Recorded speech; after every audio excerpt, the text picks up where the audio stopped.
Last class में हमने पढ़ा था H3O पॉजिटिव बनता है hydronium ion.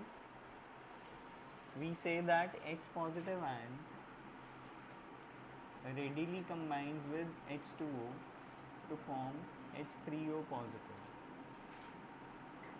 That means hydrogen ion combines with water to form hydronium ion. लिखना. While undergoing dissociation,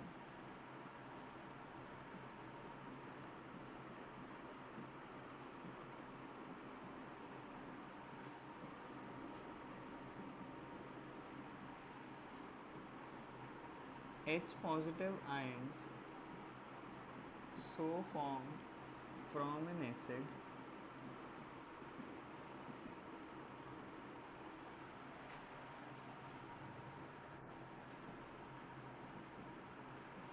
are highly unstable. ठीक है विश्व जी, ये जो H पॉजिटिव का आयन बनता है रजे डिसोसिएशन के बाद, वो अनस्टेबल होता है सॉल्यूशन के अंदर. वो इंडिपेंडेंटली एग्जिस्ट नहीं कर सकता. रजे वाली लाइट बंद करो. वो इंडिपेंडेंटली एग्जिस्ट नहीं कर सकता. जल्दी जल्दी बैठ. इसलिए उसको स्टेबल होने के लिए वाटर के साथ कंबाइन करना है ताकि हाइड्रोनियम आयन बन जाए. इट स्टेबलाइजेज इटसेल्फ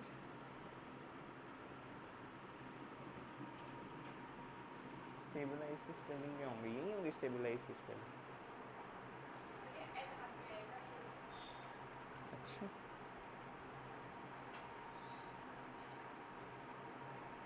स्टेबलाइज होता आई होता है. इट स्टेबलाइजेज इटसेल्फ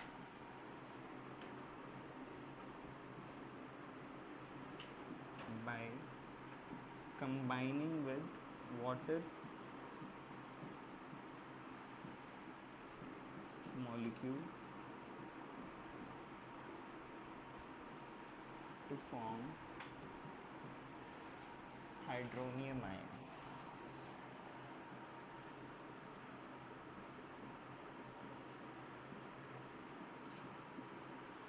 विश्वजीत अब क्लियर है बेटा? अब क्लियर है ये वाली बात? हाँ, हर बार होगा बेटे. हर बार पहले H पॉजिटिव बनेगा, but H positive is highly unstable. So to stabilize itself, it will combine with water molecule to form hydronium ion. तभी तो हमने बात पढ़ी कि पहली बात है डिसोसिएशन नहीं होगी H पॉजिटिव की अगर पानी नहीं है. दूसरी बात, डिसोसिएशन होने के बाद वो सिंगल H पॉजिटिव एग्जिस्ट नहीं करेगा, वो हाइड्रोनियम आयन की फॉर्म में एग्जिस्ट करेगा.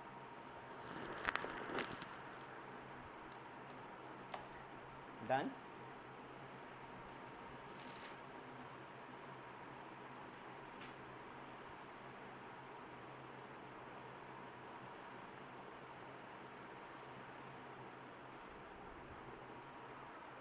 हो गया सबका?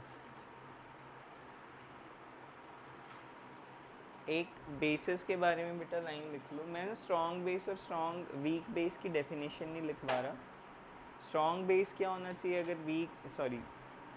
स्ट्रॉन्ग एसिड पता है मुझे क्या होता है, विच डिसोसिएट्स. क्या वर्ड बताया था?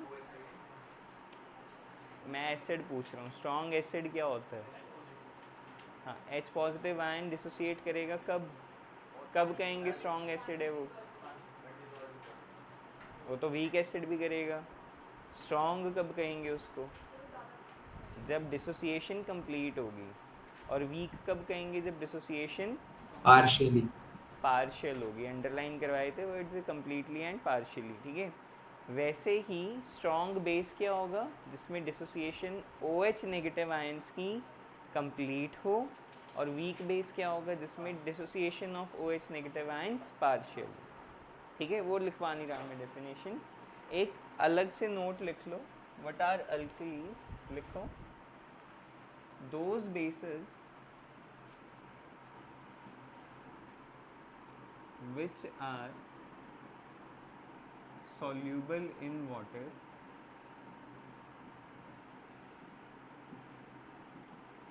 are called alkalis.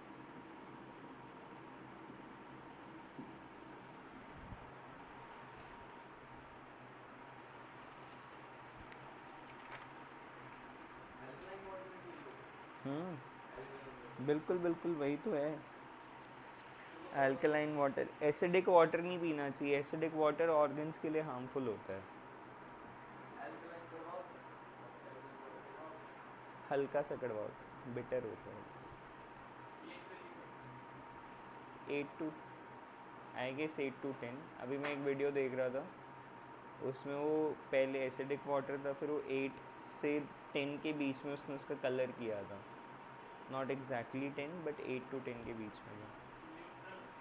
7 होता है न्यूट्रल, ग्रीन कलर का होता है न्यूट्रल. लिखो चलो बेसिस के बारे में बात.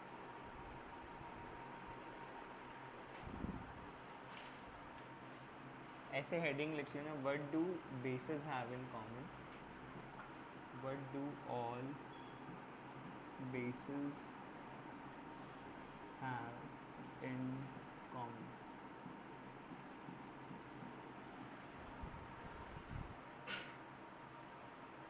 A base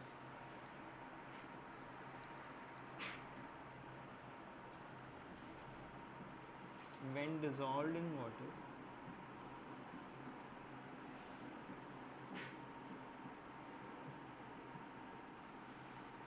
dissociates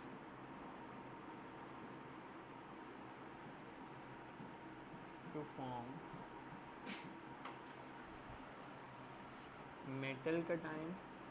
मेटल के साथ बेटा लिख लेना मेटल आयंस, और ब्रैकेट में लिख लेना cation and OH negative ions.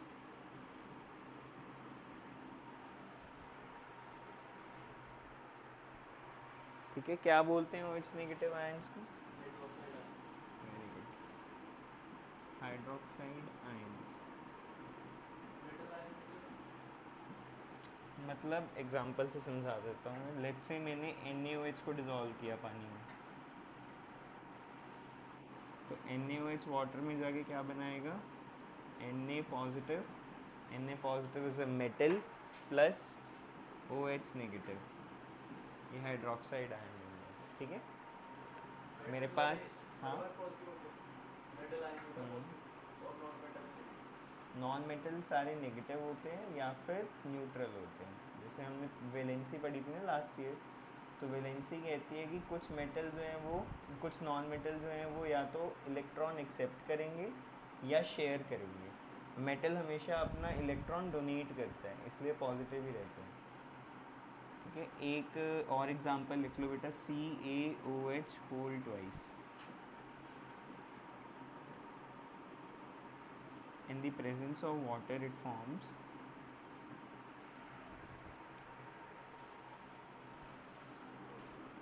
Ca2 positive plus 2 OH negative ions. ठीक है, नोट कर लो इसे.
सर तो जितने भी डाइल्यूट एसिड्स होते हैं उन सब में हाइड्रोनियम होता है. उसमें भी हाइड्रोनियम होगा बेटा, और स्ट्रॉन्ग एसिड में भी हाइड्रोनियम होगा। हाइड्रोनियम तो हर बार ही बनेगा, ऐसा कोई हार्ड एंड फास्ट रूल नहीं है कि कहीं कभी बनेगा कभी नहीं बनेगा। बेसिकली जो वीक एसिड होगा ना उसमें H पॉजिटिव आयंस कम होंगे, और जो स्ट्रॉन्ग एसिड होगा उसमें H पॉजिटिव आयंस ज़्यादा होंगे। हो गया, लिख लिया सब ने? चलें आगे। लिखो बेटा एक और बात, नया टॉपिक है, पावर ऑफ हाइड्रोजन। ठीक है, एक्चुअल में पावर वर्ड नहीं होता, बट जो वर्ड है that is potence of hydrogen. Power इसलिए बताया अभी याद हो जाए तुम्हें, बट एक्चुअल वर्ड जो है that is potence of hydrogen.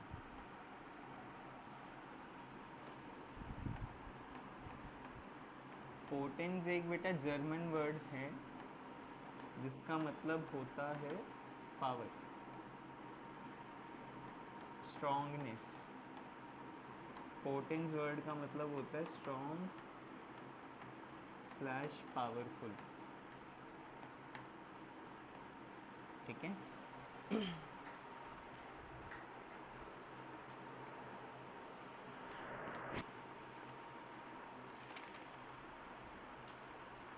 ठीक है बेटा।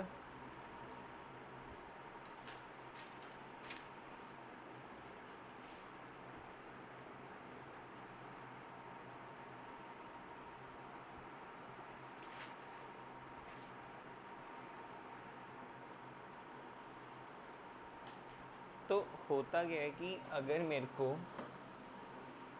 हाइड्रोजन आयंस की कंसंट्रेशन पता हो तो मैं ना एक स्केल बना सकता हूँ, एक स्केल जिसमें मेरी रीडिंग है 0 से लेके 14 तक। ठीक है, मेरे पास एक रीडिंग है 0 से लेके 14 तक, जिस पे मैं जज कर सकता हूँ कि मेरा जो सब्सटेंस है क्या वो स्ट्रॉन्ग एसिड है, क्या वो वीक एसिड है, क्या वो न्यूट्रल है, क्या वो वीक बेस है, या क्या वो स्ट्रॉन्ग बेस है। वो मैं इस रीडिंग के बेसिस पे जज कर सकता हूँ। और वो रीडिंग कहाँ से आती है? पीएच स्केल से आती है। PH scale is your potence of hydrogen scale. ठीक है, एक बात लिखो पहले अपने पास, फिर इसको एक्सप्लेन करते हैं। pH of any substance is inversely proportional to the concentration of H positive ions. Inversely proportional है, pH of any substance is inversely proportional to the concentration of hydrogen unstable है।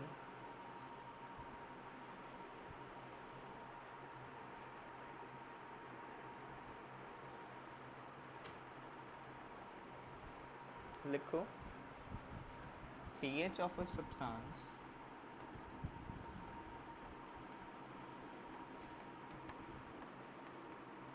is inversely proportional to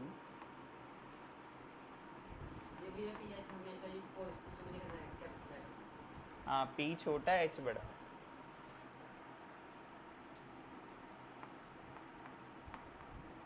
क्योंकि H यहाँ पे hydrogen बता रहे हैं ना, इसलिए H बड़ा लिखेंगे।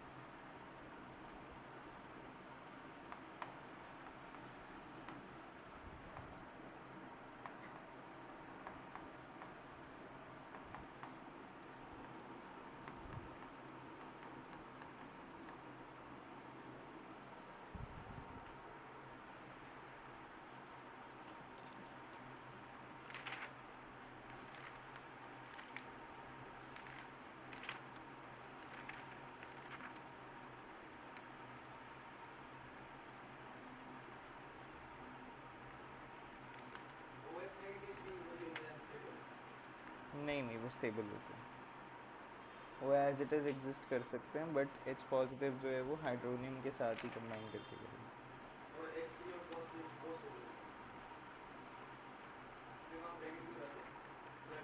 बेटे कंसंट्रेशन के लिए लगाते हैं, बोल दिया मैंने फ्लो में कंसंट्रेशन बता रहे हैं ना अभी, इसकी इसलिए लगा रहे हैं। तो नहीं भी लगाएगा कोई इशू नहीं। ये ना एक्चुअली जब हम क्या बोलते हैं उसे, इलेक्ट्रॉन डॉट स्ट्रक्चर पढ़ते हैं ना, तब बनाते हैं ब्रैकेट्स। एज इट इज़ भी लिख देगा, कोई इशू नहीं है। हो गया बेटा यहाँ तक नोट सबका? चलें आगे। तो अगर मैं बोलता हूँ हाइड्रोजन आयन की कंसंट्रेशन बहुत ज़्यादा है, तो इसका मतलब पीएच की वैल्यू उतनी ही कम होनी चाहिए, माइनस में नहीं होती, ज़ीरो होती है लास्ट। अगर मैं कहता हूँ हाइड्रोजन की आयंस की कंसंट्रेशन बहुत ज़्यादा थी, तो पीएच की वैल्यू उतनी ही कम हो जाएगी। तो स्ट्रॉन्ग एसिड्स में हाइड्रोजन के आयंस या हाइड्रोनियम के आयंस ज़्यादा होते हैं कम होते हैं? बहुत ज़्यादा होते हैं रादर, तो उतना ही उनका पीएच कम होता है। ठीक है, यहाँ पे ना आप इसको मॉडिफाइड फॉर्म में भी लिख सकते हो कि pH is inversely proportional to the concentration of H3O positive ions। ठीक है, इसको मॉडिफाई करके ऐसे भी लिख सकते हो, बात एक ही है। बोलते हैं हम पावर ऑफ हाइड्रोजन या पोटेंस ऑफ हाइड्रोजन है, लेकिन एक्चुअल में हाइड्रोजन तो एग्जिस्ट करेगा नहीं, वो तो हाइड्रोनियम आयन बना देगा। तो चाहे आप ऐसे लिखो चाहे आप ऐसे लिखो, बात एक ही है। ठीक है,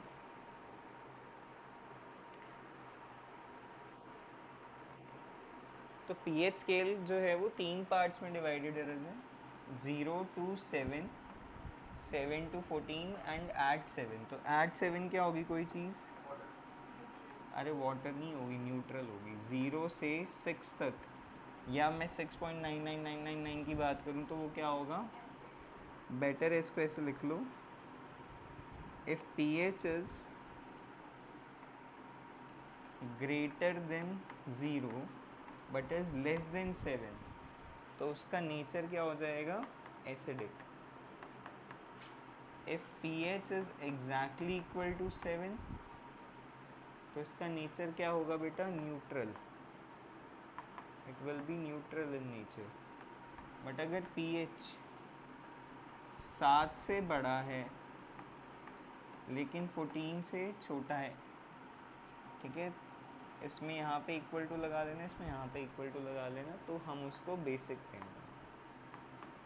कि 0 के इक्वल या उससे बड़ा है तो एसिडिक, 14 के इक्वल या उससे छोटा है तो बेसिक।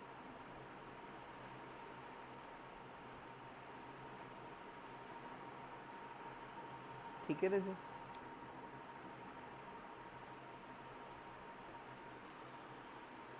एनसीईआरटी की बुक देना दूंगी।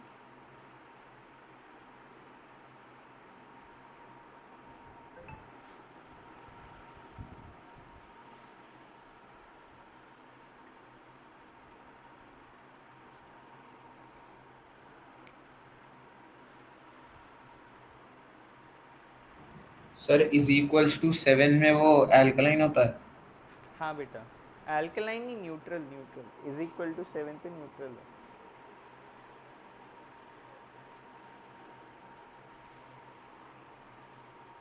डन बेटा, लिख लिया। वैसे ही अब मेरे पास, अब ऐसा होता है ना, हर बार तो हम कंसंट्रेशन नहीं चेक कर सकते। कंसंट्रेशन चेक करने के लिए हमें एक्सपेरिमेंट करना पड़ेगा प्रॉपर, फिर चेक करना पड़ेगा कि कितने आयंस हैं, फिर उसको पीएच स्केल से कंपेयर करना पड़ेगा। उससे बेटर क्या होता है, लॉग लेते हैं। इसमें ना हम लॉग टेबल अब तुम्हारे कोर्स में नहीं है, बट हम चेक करते हैं कि कितने 1000 आयंस आए हैं, कितने million sorry hundreds of 1000 ions आए हैं, उसके बेसिस पे लॉग कैलकुलेट करते हैं। लॉग से मुझे पीएच की वैल्यू मिलती है, पीएच से मैं जज कर लेता हूँ कि एसिडिक है या बेसिक है। तो हर बार वो कैलकुलेशन करना, मैथमेटिकल पार्ट करना मुश्किल हो जाता है, इसलिए हम एक शॉर्टकट यूज़ करते हैं। हम क्या करते हैं कि यूनिवर्सल इंडिकेटर यूज़ करते हैं। यूनिवर्सल इंडिकेटर क्या करता है, हमें जो पीएच की रेंज है वो कलर की फॉर्म में बता देता है। मतलब अगर मैंने यूनिवर्सल इंडिकेटर यूज़ किया और मुझे उसके साथ ग्रीन कलर मिल गया, तो इसका मतलब मैं न्यूट्रल पे हूँ। मैं 7 अगर कलर पा रहा हूँ तो मतलब मैं न्यूट्रल पे हूँ। अगर मेरे को कलर मिल गया रेड, ब्लड रेड, इसका मतलब वो क्या होगा? Strong acid, highly acidic. और अगर मुझे उसका कलर मिला है वॉयलेट, तो मैं हूँ मतलब 14 वाली रेंज पे या फिर स्ट्रॉन्ग बेस की तरफ। तो हमने जैसे विबग्योर याद किए है ना पिछले चैप्टर में, वैसे ही विबग्योर इसमें भी याद करना है आपने, लेकिन रेड से बनाना शुरू करना है, उल्टा बनाना है। तो नेक्स्ट पेज पे हेडिंग डालो बेटा, यूनिवर्सल इंडिकेटर। पहले इसको ड्रॉ कर लो, फिर इसकी डेफिनेशन लिखेंगे। यूनिवर्सल इंडिकेटर, क्या कर रहे हो?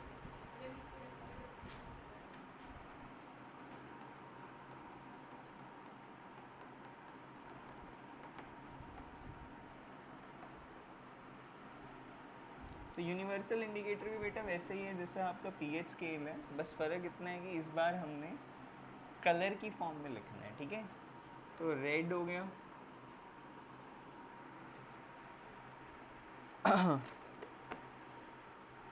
Orange, yellow, green, blue, indigo and violet, ठीक है। तो अगर तुम कहीं पे हो इस रेंज के अंदर जो मेरी रेड से शुरू होके और लाइट येलो, जहाँ पे मतलब येलो आना जस्ट शुरू होता है, मैं उसको काउंट करता हूँ बेटा स्ट्रॉन्ग एसिड। अगर मैं ऑरेंज से ग्रीन की तरफ जा रहा हूँ तो मेरे लिए वो वीक एसिड होगा। ग्रीन पे एग्जैक्टली क्या हो जाता है, न्यूट्रल।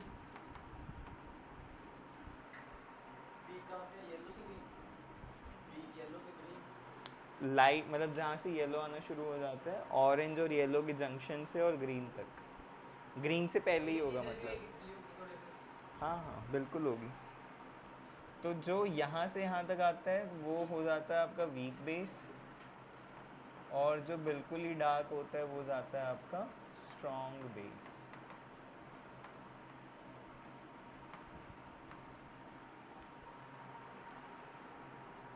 ठीक है बेटा, लिखो यूनिवर्सल इंडिकेटर की डेफिनेशन क्या है। A universal indicator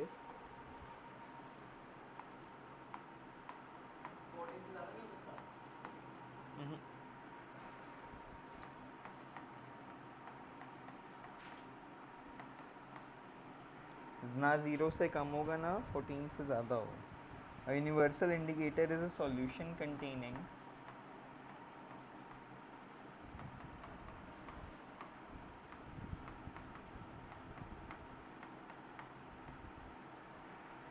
a mixture of indicators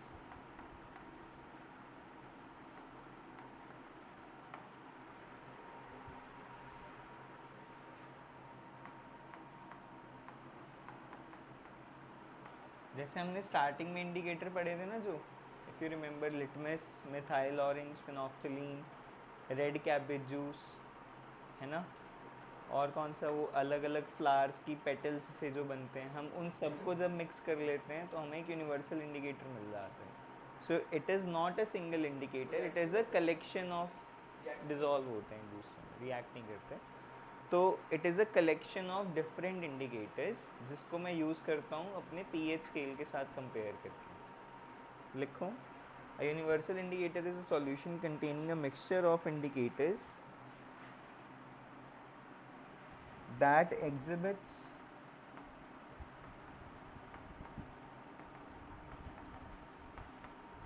a range of colors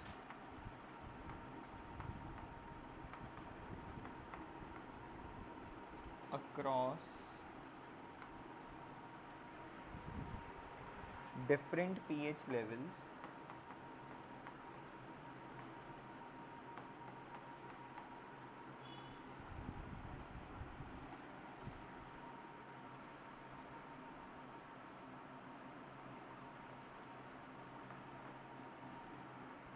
ठीक है, allowing the determination of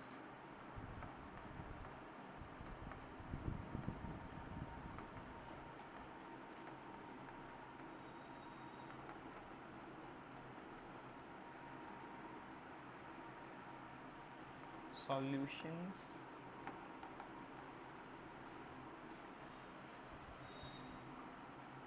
nature, nature मतलब एसिडिक, बेसिक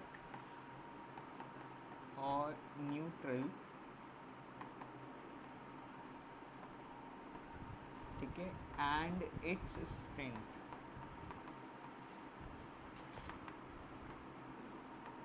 मतलब वो बता भी देगा कि स्ट्रॉन्ग है या वीक है, चाहे एसिडिक हो चाहे बेसिक हो। तो नेचर भी बता रहा है और उसकी स्ट्रॉन्गनेस भी बता रहा है। वंशिका बेटे दिख रहा है तेरे को बोर्ड साफ?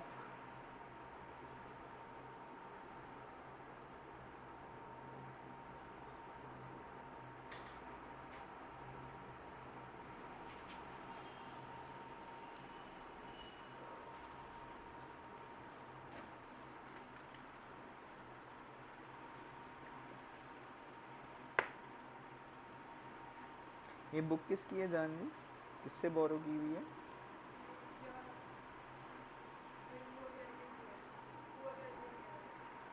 विश्वजीत की। अच्छा, हो गया, चलें आगे। नोट कर लिया विश्वजीत? कर लिया सर। वंशिका आपने भी कर लिया बेटा? कर दूँ आगे? अप्लाई नहीं कर रही हो, चलो।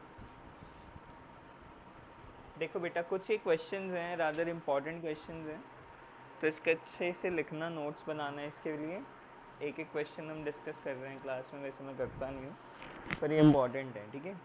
एक सवाल जो मैंने तुमसे जानना चाहता हूँ, तुम्हारा क्या इस पे ओपिनियन है कि मान लो अगर मेरे पास एक स्ट्रॉन्ग एसिड है, मतलब मैं इस वक्त कौन सी रेंज पे हूँ, मैंने बोला स्ट्रॉन्ग एसिड है, तो इसका मतलब मैं किसकी तरफ हूँ? ज़ीरो की तरफ। स्ट्रॉन्ग एसिड है मेरे पास, इस पे कौन से आयन होंगे? H पॉजिटिव होंगे, और बहुत ज़्यादा होंगे रादर, चाहे तुम उसको H पॉजिटिव बोल दो, चाहे तुम उसको H3O पॉजिटिव बोल दो, ठीक है। अब बताओ, क्या अगर मेरे पास एक स्ट्रॉन्ग एसिड है, H पॉजिटिव आयन्स बहुत ज़्यादा हैं, क्या वहाँ पे OH नेगेटिव्स होंगे या नहीं होंगे? हाइड्रोक्साइड आयन होगा या नहीं होगा? क्या लगता है तुम्हें? नहीं होगा, नहीं होगा, नहीं होगा, नहीं होगा, नहीं होगा। नहीं होगा। तो ये वाली ना मिथ जो है ये ब्रेक कर लेते हैं, लिख ही लो ये वाली बात कि even strong acids even strong acids have negligible amount of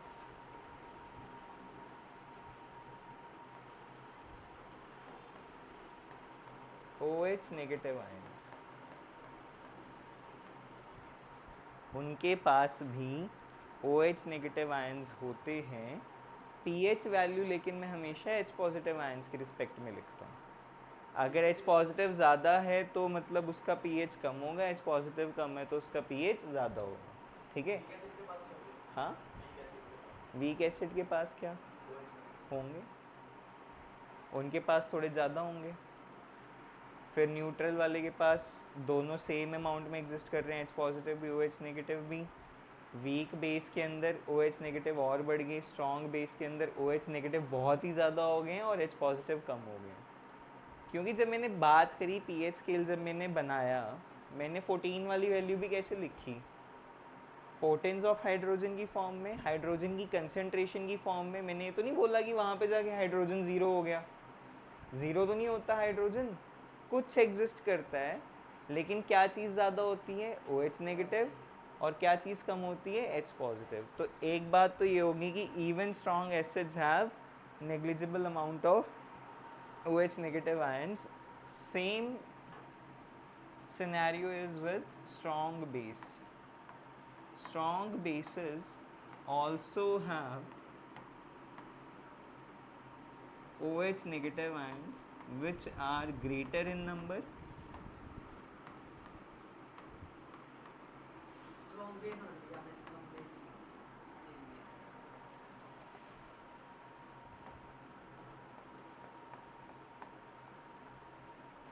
which are greater in number, and H positive ions which are lesser in number.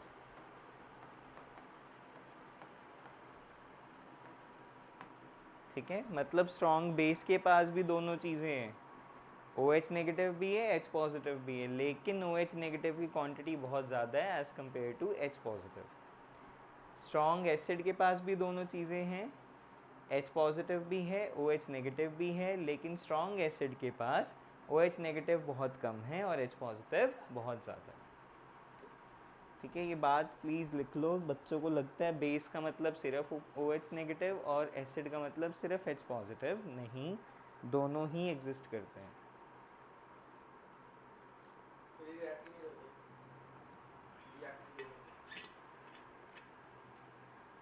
React करके क्या बनाएंगे? वाटर के बारे में भी ना एक बात बोली जाती है, water itself breaks is a combination of these two. ये मेरे को नहीं पता भी प्रूवन चीज़ है नहीं, बट ऐसे बोलते हैं कि water exist in equilibrium with these two ions. Equilibrium का मतलब होता है जितना ब्रेक होता है उतना ही कंबाइन हो जाता है H positive plus OH negative. ऐसा बोलते हैं, हायर क्लासेस में ऐसा पढ़ते हैं हम कि water itself is in equilibrium with H positive and OH negative.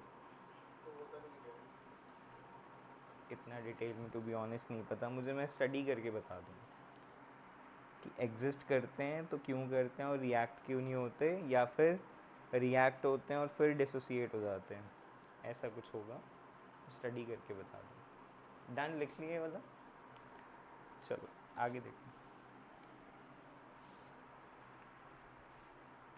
लिखो राजे क्वेश्चन, इसका आंसर वैसे तुमको पता है तो तुम बता देना, मैंने डिस्कस कर लिया है। लिखो, तुम्हारी NCERT बुक का है।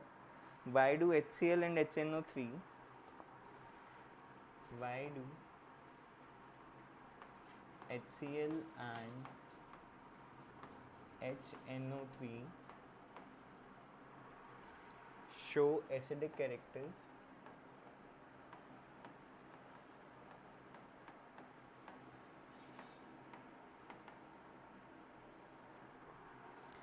in aqueous solution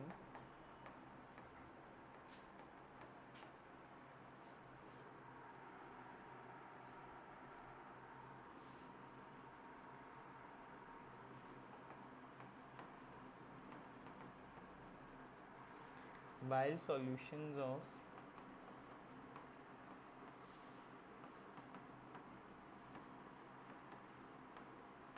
compounds like alcohol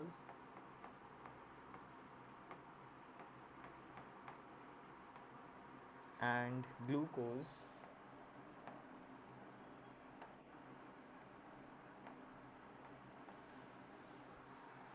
do not show acidic character।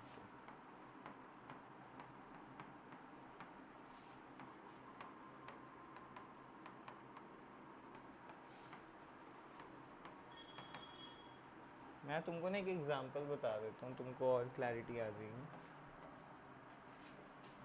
इनके पास H है, इसके पास H है, ठीक है। अल्कोहल में एक एग्जांपल ले लेता हूँ मैं इथेनॉल का। इथेनॉल का फॉर्मूला होता है बेटा C2H5OH, ठीक है। और ग्लूकोज का फॉर्मूला क्या होता है? C6H12O6। तो सवाल ये पूछना जा रहा है कि भाई H इसके पास भी था, इसके पास भी था, इनके पास भी है और इसके पास भी है, लेकिन ये वाला जो कंपाउंड है ये हमें एसिडिक कैरेक्टर देते हैं पानी में, लेकिन अल्कोहल और ग्लूकोज हमें एसिडिक कैरेक्टर नहीं देता। ऐसा क्यों होता है, ये सवाल है, ठीक है। आज मेरे को चार्जर की वायर दी, मैं लगा दूँ इधर ही, लैपटॉप डेड हो जाएगा।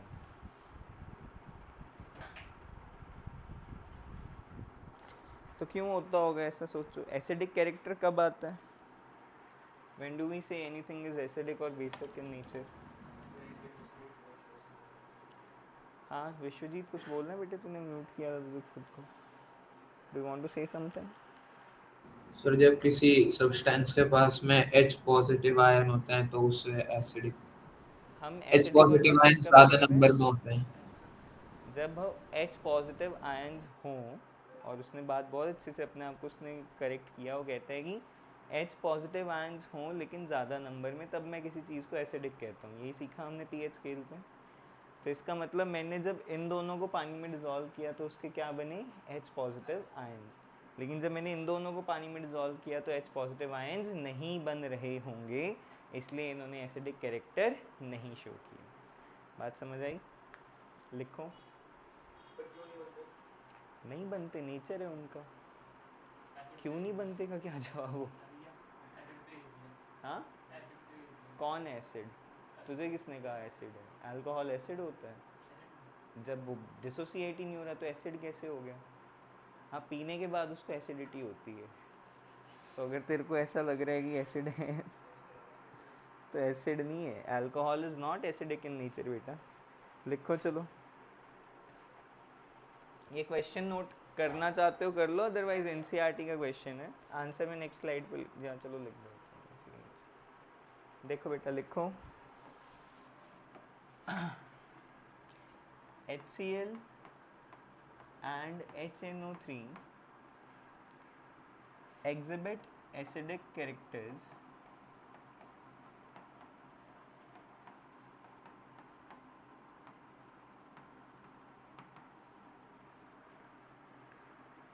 in aqueous solution because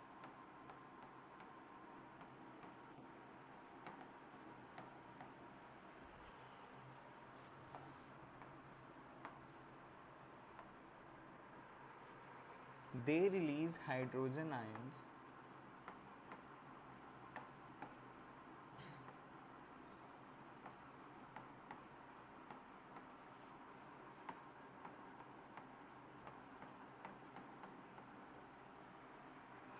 when dissolved in water.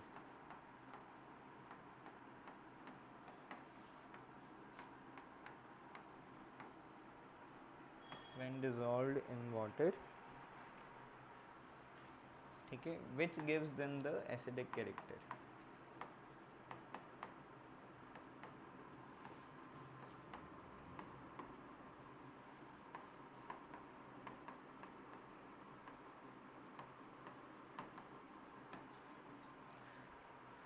ठीक है, on the other hand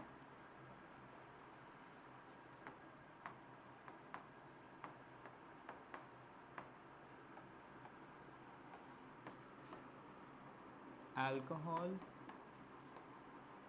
and glucose do not dissociate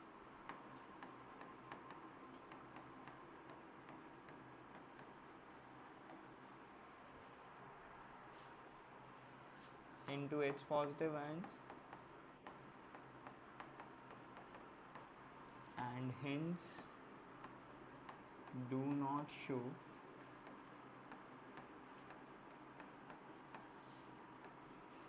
acidic character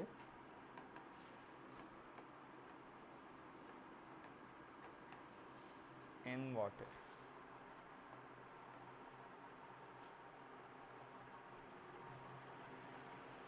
ठीक है,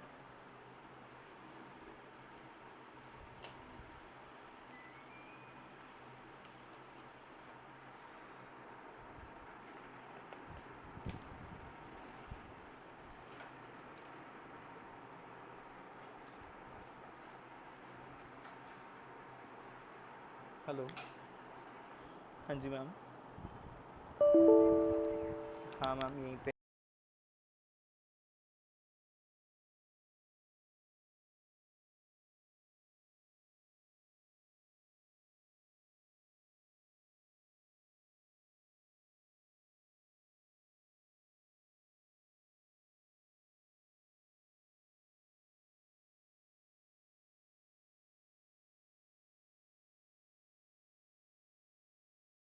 करने वाला हो गया।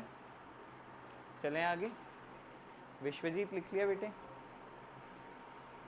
Yes sir. चलो अगला लिखो क्वेश्चन। सेकंड क्वेश्चन है तुम्हारी किताब का, वाई डज, हाँ, एग्जिबिट, पोजेस करना मतलब वो प्रॉपर्टी होना। Why does an aqueous solution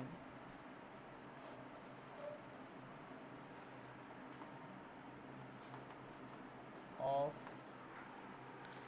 an acid, ठीक है, मैं एसिड और बेस दोनों का ही लिखवा रहा हूँ, दोनों ही कंडक्ट करते हैं, कंडक्ट्स इलेक्ट्रिसिटी।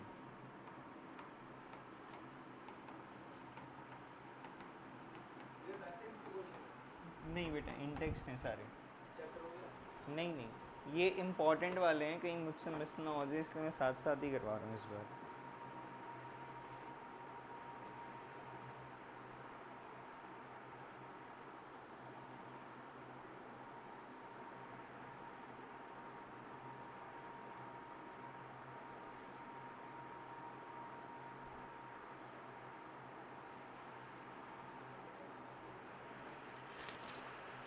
बताओ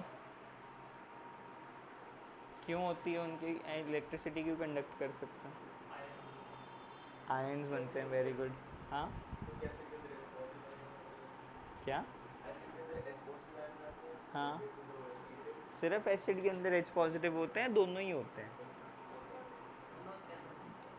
दोनों होते हैं प्लस अदरवाइज अगर मैं एच की बात करूँ, एच ब्रेक होके क्या बनाएगा, H positive and C negative, ठीक है। वैसे ही अगर मैं बात करूँ NaOH की, वो ब्रेक होके क्या बनाएगा, Na positive and OH negative. तो जब भी कोई एसिड या कोई बेस पानी में डिजॉल्व हो रहे हैं तो वो क्या बना रहा है, आयंस बना रहा है। और ये जो मूवमेंट ऑफ आयंस होती है, एक पॉजिटिव आयन हम आगे चैप्टर में सीखेंगे मेटल नॉन मेटल वाले में, कि कैटायन जो है वो कैथोड की तरफ अट्रैक्ट होता है और एनायन जो है वो एनोड की तरफ अट्रैक्ट होता है। और क्योंकि इनकी मूवमेंट हो रही है, क्योंकि इनकी मूवमेंट हो रही है सॉल्यूशन के अंदर, इसलिए वो इलेक्ट्रिसिटी को कंडक्ट कर पा रहे हैं, ठीक है। लिखो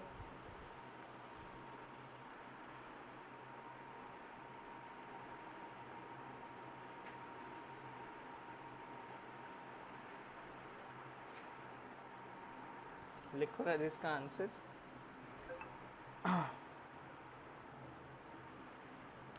aqueous solutions of, answer is aqueous solutions of acid or base can conduct electricity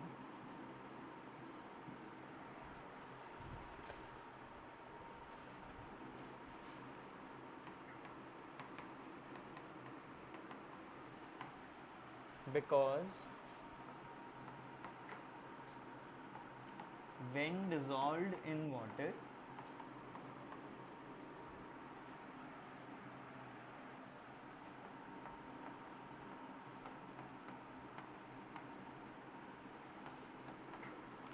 they dissociate into ions,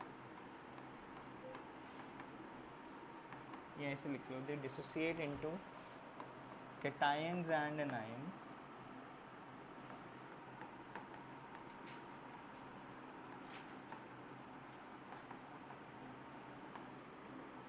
therefore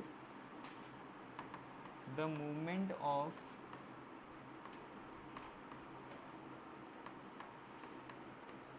cations of these ions, लिख लो, movement of these ions towards electrodes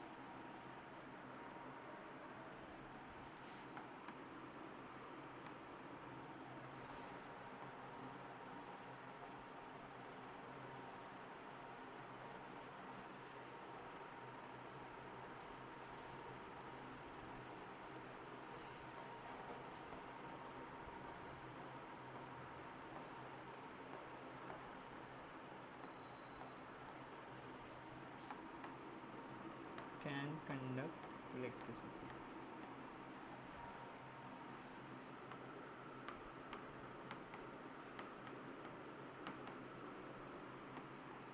ठीक है।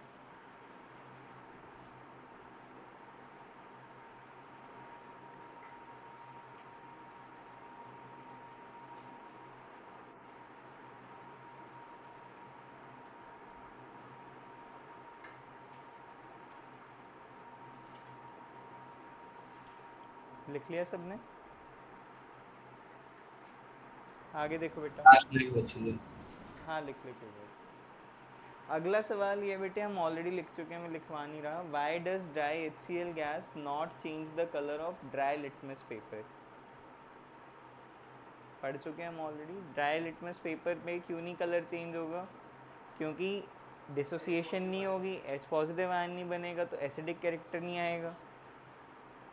तो मैं लिखवा नहीं रहा। हाँ हाँ लिख सकते हो। लिख दिया।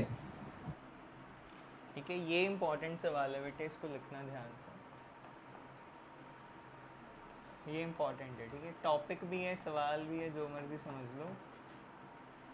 ऐसा रिकमेंड किया जाता है कि अगर मैं पानी और एसिड को मिक्स कर रहा हूँ, जैसे दूधिए की बात करूँ मैं, दूध वाला पानी जो है दूध में मिलाता है, पानी में दूध मिलाता है? जो मर्जी कर लो, रिजल्ट तो सेम ही आएगा। चाहे दूध में पानी मिलाए चाहे पानी में दूध मिलाए, अल्टीमेटली उसने हमें चूना ही लगाना है। लेकिन अगर मुझे एसिड और पानी को मिक्स करना है तो मेरे को एक पर्टिकुलर पैटर्न देखना पड़ेगा।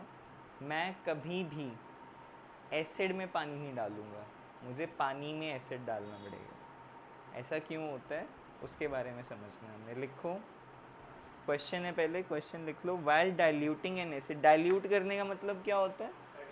एडिंग वाटर, हम उसमें पानी ऐड करे जा रहे हैं। जैसे मैंने दूध ही एक एग्जांपल दिया, तो दूध की कंसेंट्रेशन, ऐसा वो हमारा मजाक उड़ाते हैं कि आप कच्चा दूध नहीं पी सकते, अगर हम कच्चा दूध पियेंगे तो हमें लूज मोशंस लग जाएंगे, तो इसलिए पानी मिलाना पड़ता है, उसको डाइल्यूट करना पड़ता है।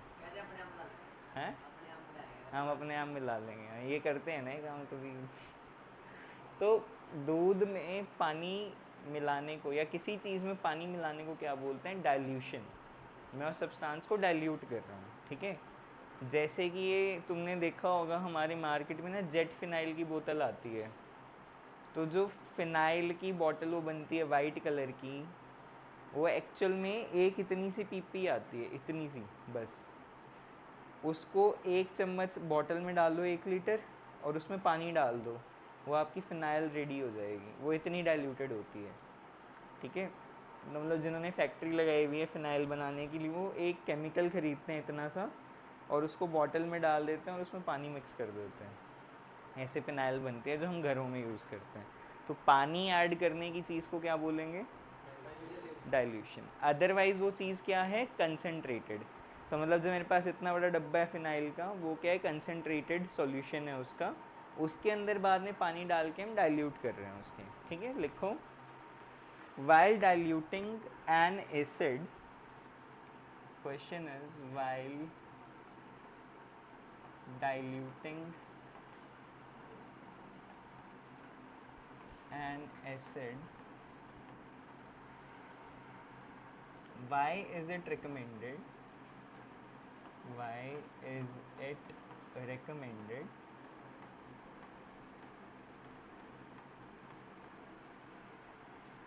that the acid should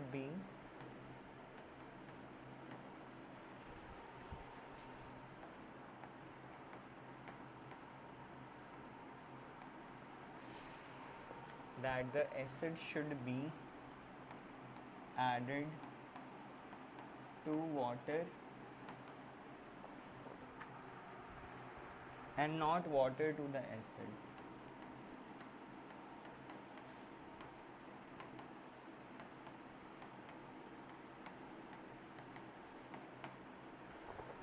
ठीक है।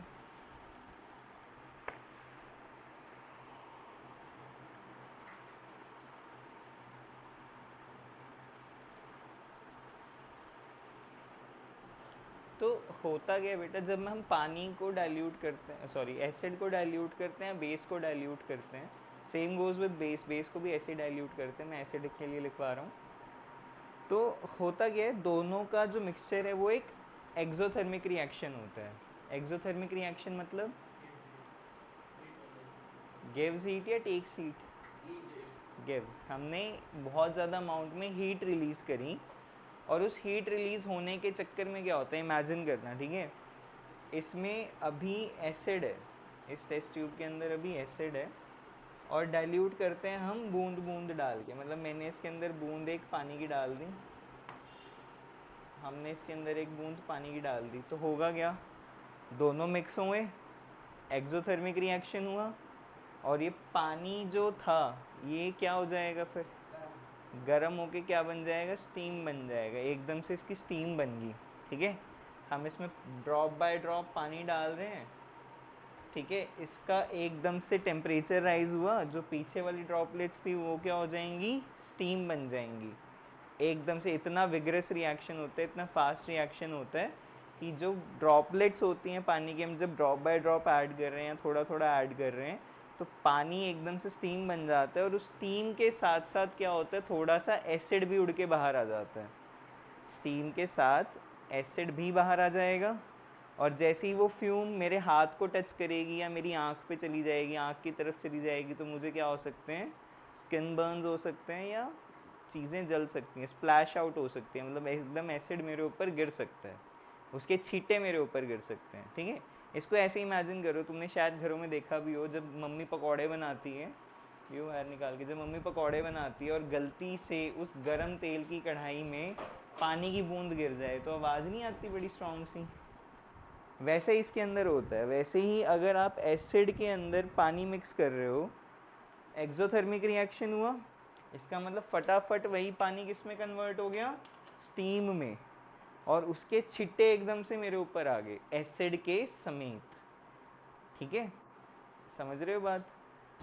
तो वो मुझे बर्न्स दे सकते हैं। हाँ बेटा, क्या पूछना है? नहीं सर, वो गलती से हो।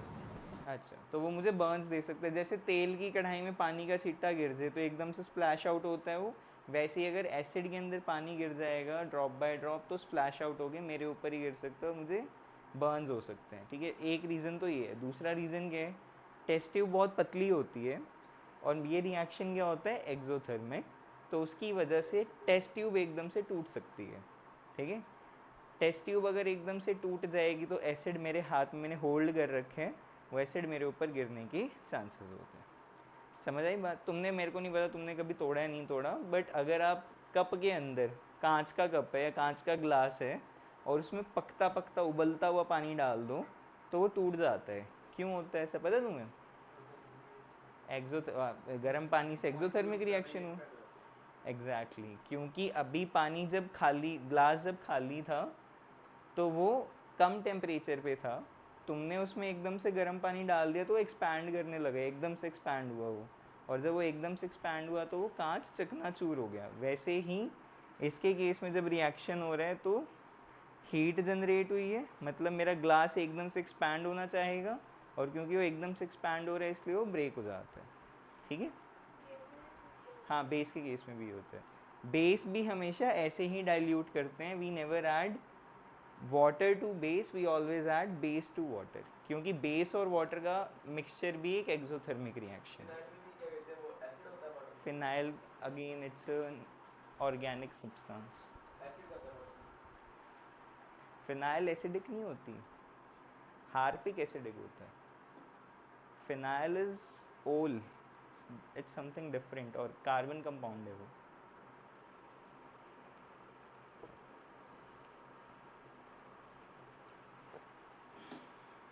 फोर्थ चैप्टर में पढ़ सकते हैं तो ओल कहाँ लिखते हैं, जैसे चल फोर्थ चैप्टर में समझाऊंगा। लिखो बेटा इसके बारे में, ड्रॉ कर लो। एसिड में वाटर ऐड करेंगे, it's an exothermic reaction. Draw कर लो, याद रहेगा। हम पढ़ सिर्फ एसिड के लिए रहे हैं बेटा, लेकिन बेस के केस में भी सेम होता है, ठीक है। एसिड का बेस भी हो सकता है, तब भी आपने सेम ही आंसर लिखना है। तुम्हें पता है bases are also corrosive in nature. अगर एसिड हाथ पे गिर जाए तो जल जाता है, ठीक है। अगर स्ट्रॉन्ग बेस भी हाथ पे गिर जाए तब भी जल जाता है। Both strong acid and strong bases are corrosive in nature, ठीक है। मेरे ना हाथ पे ना बर्थ मार्क है, मैं पता नहीं तुम्हें दिख रहा है कि नहीं दिख रहा, दिख रहा है यहाँ पे ऐसे, ये दिख रहा है बर्थ मार्क, काला काला सही होता है बर्थ मार्क। और क्या होता है? तिल नहीं है राजा, ये अलग से डिस्कलरेशन हो रखी है ना ये, ठीक है। तो तुम भी देख लो, तुम ऑनलाइन वाले, ये अलग से दिख रहा है बीच में ये, तो बर्थ मार्क है मेरा। तो हुआ गया बचपन में ना, जब हम 8th में थे, पता नहीं 7th में थे, तो टीचर ना हमारी साइंस वाली बच्चों को सॉल्ट दिखा रहे थे, तो सॉल्ट हाथ पे रख रख के दे रहे थे कि salts are non corrosive in nature, तो हाथ पे रख देते थे कि देखो अच्छा इसका कलर ये है, इसका कलर ये है। तो उन्होंने मेरे हाथ पे रखा और मैं जान के शोर पाना शुरू कर दिया, मेरा हाथ जल गया, मेरा हाथ जल गया। फिर जहाँ पे मैंने रखा था, मैं बर्थ मार्क के ऊपर ही रखा था, मैंने बोल दिया ये जलने के बाद ऐसा हो गया, आपने किया है। तो मैम जो थे पहले रख रहे थे, सबको कहा फटाफट हाथ धो लो, हाथ धो लो। उनको लगा ख़राब है सॉल्ट, तो ऐसे ही शैतानी सी करी थी मैंने। चलें आगे, लिखें इसका आंसर, हाँ या ना? बैठा है आराम से बुत बन के। वो दोनों भाई क्यों नहीं आए आज? तेरे को तो पता होगा दक्ष। किस दिन नहीं आए थे आप? आपको तो पता होना चाहिए दक्ष, आप तो ले जाते हो उसको पूल पे। हाँ क्या कह रहे थे ऋत्विक? हाँ गए होंगे घूमने कहीं। लिखो आंसर, लिखो बेटा इसका proper. It is recommended that, it is recommended that water should be added, sorry, acid should be added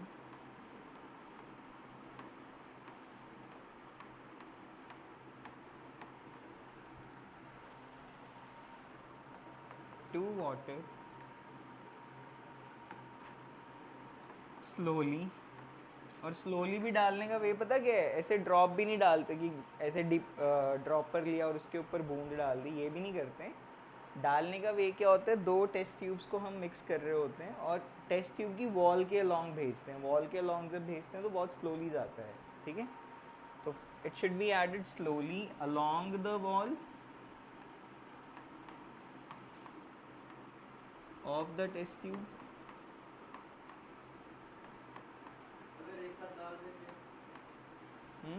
तब भी एक्सोथर्मिक रिएक्शन तो है ही है ना, विग्रेस रिएक्शन हो जाता है। हम रिस्क नहीं लेना चाहते कि एकदम से हीट जनरेट हुई उसकी वजह से स्प्लैश आउट हो गया। Wall of the test tube with constant stirring. Stirring का मतलब क्या होता है?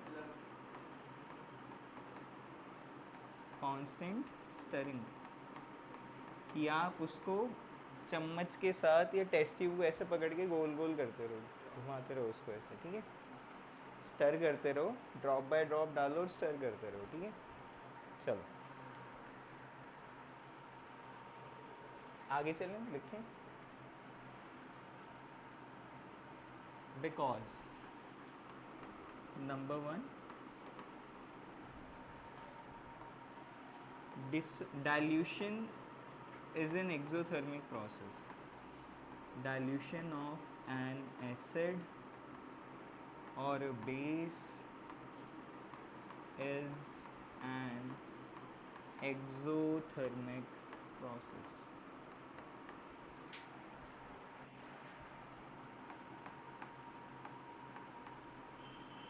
ठीक है। सेकंड पॉइंट लिखो,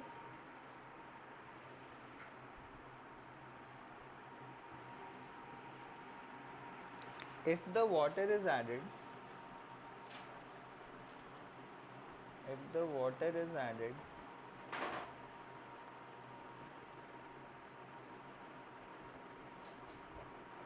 to acid,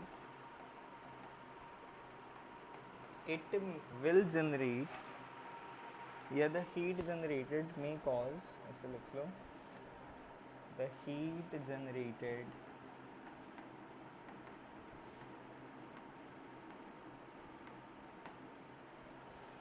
may cause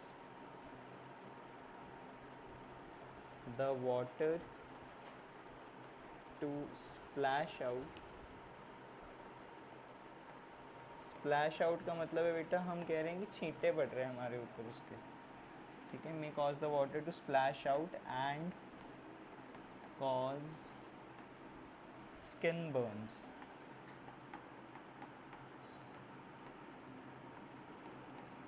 ठीक है।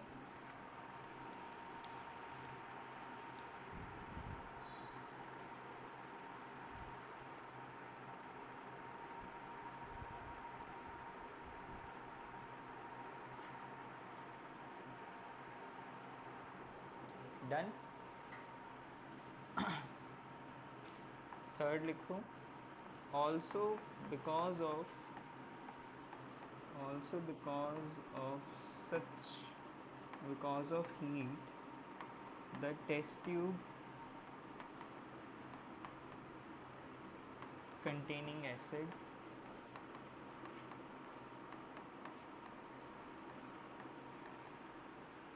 may break।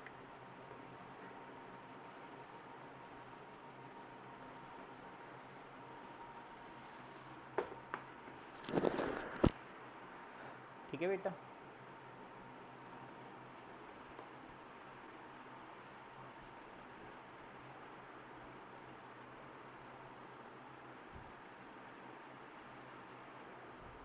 डन, चलें आगे।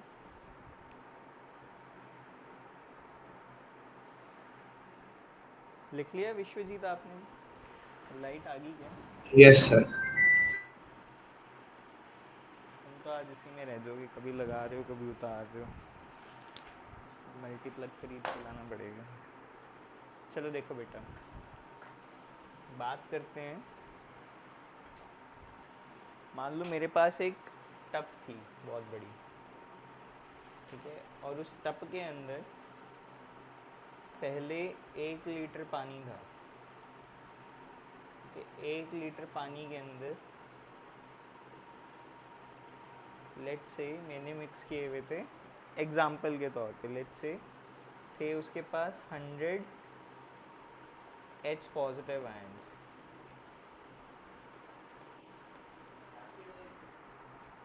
कुछ भी मान लो, H पॉजिटिव आयंस थे या OH नेगेटिव आयंस थे। 1 लीटर पानी के अंदर पहले 100 H पॉजिटिव आयंस थे, ठीक है।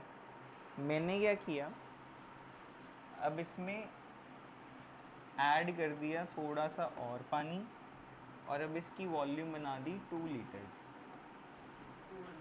ठीक है। सिर्फ पानी ऐड किया रजे, आयन अभी भी उसके अंदर कितने थे, 100।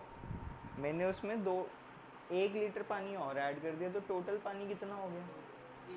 हाँ, अरे यार चल अच्छा रुक, मैंने इसके अंदर 1 लीटर पानी और ऐड कर दिया, अब ठीक है, तो टोटल पानी कितना हो गया? 2 litre. What is the concentration of ions per litre? Concentration of H positive ions per unit volume per unit litre कितना हो गया? 50 H पॉजिटिव आयंस हो गया पर लीटर, हाँ या ना? ठीक है, अब मैंने क्या किया, मैंने इसके अंदर 2 लीटर पानी और डाल दिया। अब मैंने 2 लीटर पानी और डाल दिया, मतलब ये जो है ये क्वांटिटी अब 2 लीटर से और ऊपर हो गई, तो टोटल कितना हो गया? अरे टोटल कितना हो गया? 4 लीटर। अभी भी कितने आयंस थे स्टार्टिंग में? 100। तो पर यूनिट वॉल्यूम कितने रह गए? 100 divided by 4, that is 25 H positive ions per litre. तो बच्चों मैं इससे तुमको बात क्या समझाना चाह रहा हूँ कि जैसे जैसे मैं पानी ऐड करता जाता हूँ, H पॉजिटिव आयंस की कंसंट्रेशन कम होती चली जाती है, ठीक है। और इस प्रोसेस को क्या बोलते हैं? डाइल्यूशन। सवाल है what happens to H positive ions on diluting an acid. H positive ion का क्या होगा अगर मैं उसको डाइल्यूट कर दूंगा? तो आंसर क्या है? उनका नंबर, उनकी गिनती पर यूनिट वॉल्यूम कम होती चली जाएगी। मतलब स्टार्टिंग में कितने थे? 100। मैंने 1 लीटर पानी डाल दिया, तो अब कितने रह गए हर लीटर के लिए? 50-50। मैंने 2 लीटर और डाल दिया, टोटल 4 लीटर हो गया, तो हर लीटर के लिए कितने रह गए? 25-25-25-25। तो उसका पर यूनिट वॉल्यूम कंसंट्रेशन कम होता चला जाएगा, ठीक है। और एक पॉइंट ऐसा आएगा कि वो था तो स्ट्रॉन्ग एसिड, बट उसका पीएच इतना कम हो गया है कि वो न्यूट्रल के पास पहुंच गया। जैसे मैंने तुमको एक एग्जांपल बताई थी, खुद का लाइफ का एक इंसिडेंट बताया था कि मैं गलती से बैटरी वाला पानी पी गया था। बैटरी वाला पानी तुमको पता है कैसा, क्या नेचर होता है उसका? जो पानी हम बैटरी में डालते हैं वो क्या होता है? एसिडिफाइड वाटर होता है। बैटरी वाला पानी एसिडिक वाटर होता है। और कौन सा एसिड होता है उसमें? Sulphuric acid. लेकिन मैं पी गया था उसको, मुझे कोई हार्म नहीं हुआ। क्यों नहीं हुआ? क्योंकि वो बहुत ही ज़्यादा डाइल्यूटेड था। मतलब आप ये मान के चलो 5 लीटर की बॉटल में मुश्किल से आधा चम्मच भी उसमें एसिड नहीं डला हुआ, मतलब बहुत कम एसिड डला हुआ है, इसलिए वो डाइल्यूटेड है, इसलिए उसमें H पॉजिटिव आयंस की कंसनट्रेशन कम है, इसलिए मुझे कोई नुकसान नहीं है, ठीक है। तो मैं फिर भी 1 मिनट को रिस्क ले सकता हूँ कि डाइल्यूट एसिड अपने हाथ पे रख लूँ, शायद मुझे कम जलन हो, लेकिन कंसनट्रेटेड नहीं रखना, फिर तो डेफिनेटली आपका हाथ जल जाएगा, सड़ जाएगी स्किन ऊपर की, ठीक है। तो लिखो इसके साथ लाइन बेटा, मिक्सिंग एन एसिड और अ बेस। लिखो line, mixing an acid or a base with water results in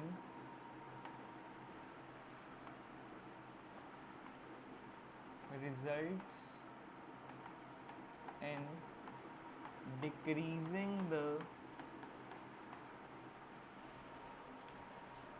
concentration of H positive ions per unit volume, या पर यूनिट लीटर लिख सकते हो आप, वॉल्यूम लिख सकते हो, एक ही बात है. And this process is known as dilution.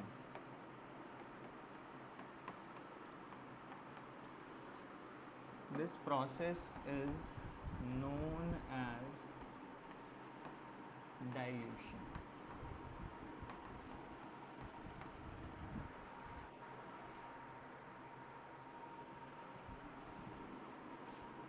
And the acid or the base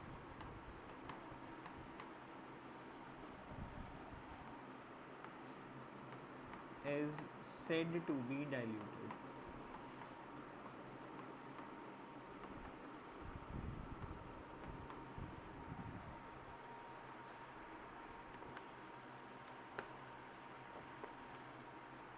ठीक है बेटा.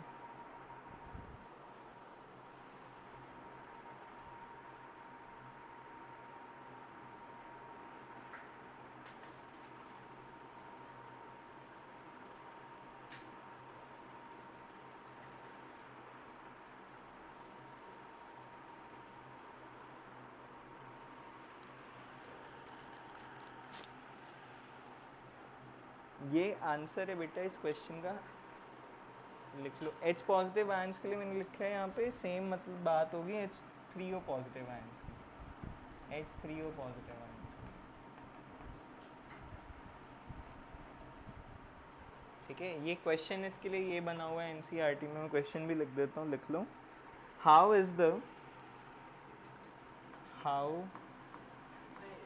लिख लो. How is the concentration of NCERT question है रजी. How is the concentration of hydronium ions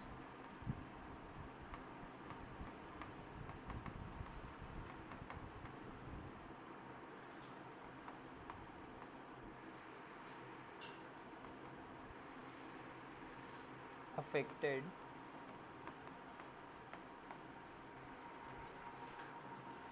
when a solution of an acid is diluted. ये सवाल है बेटा.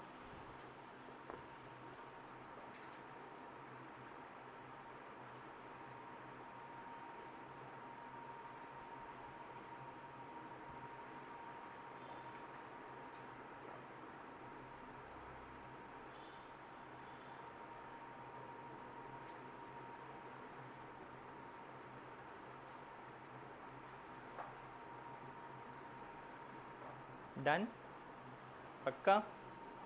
चलो लास्ट सवाल है. हाँ, ये आंसर है ऊपर वाला. This is the answer of this question. ये आंसर ही लिखा हुआ था मैंने, वो एक्चुअली टॉपिक कंटिन्यूटी में था इसलिए लिख दिया.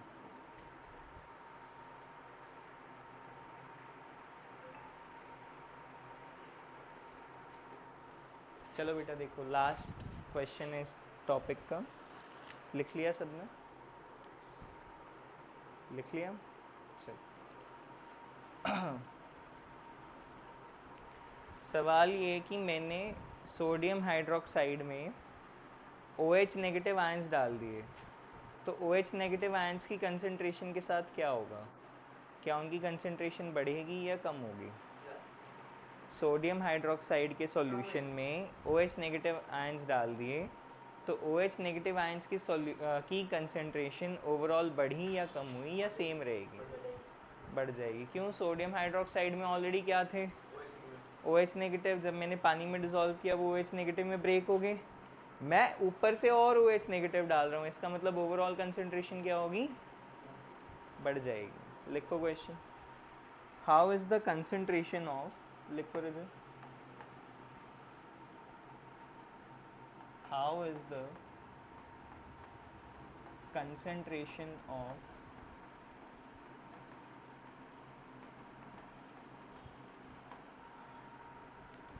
OH negative ions affected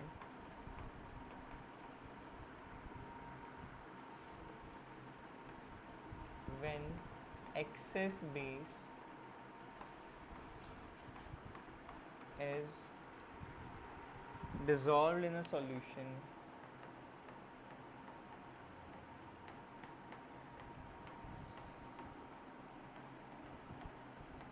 containing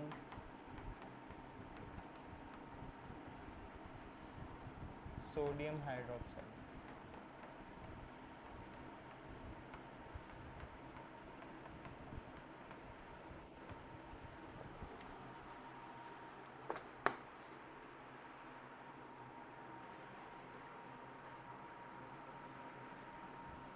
answer लिखो रजू.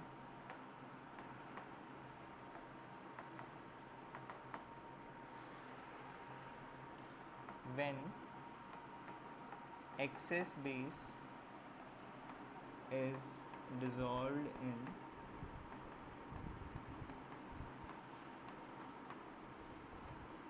sodium hydroxide solution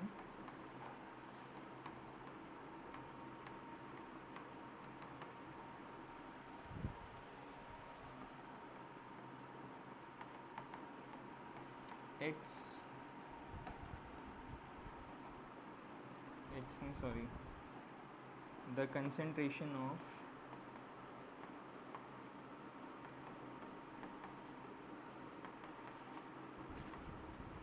OH negative ions increases as base adds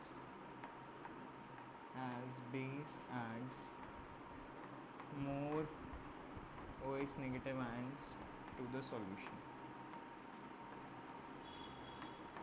मतलब उसके पास ऑलरेडी OH नेगेटिव आयंस थे बेस डालने पे और वो आयंस उसको मिल गए, इसलिए उसकी ओवरऑल कंसंट्रेशन बढ़ जाएगी. ठीक है.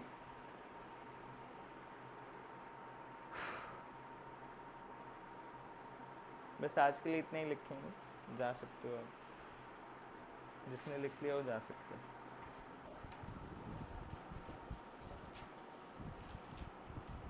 सर डिस्कनेक्ट कर दो.